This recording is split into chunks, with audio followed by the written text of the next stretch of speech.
வாழை கருவாடு நம்ம நல்லா பார்த்தீங்க அப்படின்னா கட் பண்ணிவிட்டு சுடு தண்ணியில் போட்டு நல்லா வாஷ் பண்ணிக்கலாம்.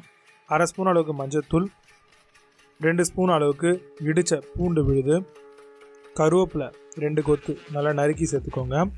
வீட்டு குழம்பு மிளகாய்த்தூள் 2 ஸ்பூன் அளவுக்கு சேர்த்துக்கோங்க. சேர்த்துட்டு எல்லாத்தையும் நல்லா பிரட்டி விடுங்க.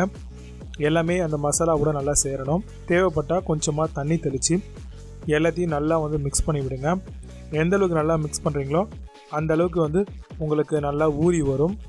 இது உப்பு கருவாடு அப்படிங்கிறதுனால நீங்கள் தண்ணி ஊற்றி வாஷ் பண்ணுறது ரொம்ப முக்கியம், அதுவும் சுடு தண்ணி. இப்போ ஸ்டவ் ஆன் பண்ணி ஒரு ஃப்ரை பேன் வச்சு அதில் தேவையான அளவுக்கு எண்ணெய் ஊற்றிக்கோங்க.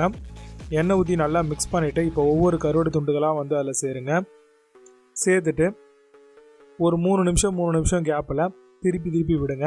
2 சைடும் நல்லா பார்த்தீங்கன்னா உங்களுக்கு ஃப்ரை ஆகும்.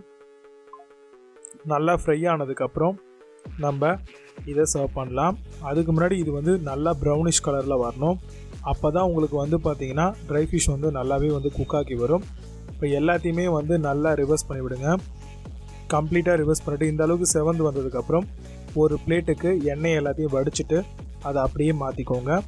நல்லா உங்களுக்கு ரொம்பவே சூப்பராக இருக்கும். சாம்பார் சாதம், ரசம் சாதம் கூடலாம் வச்சு சாப்பிட கண்டிப்பாக இந்த வாழை கருவாடு ஃப்ரை ட்ரை பண்ணி பாருங்கள். ரொம்பவே டேஸ்டியாகவும் இருக்கும்.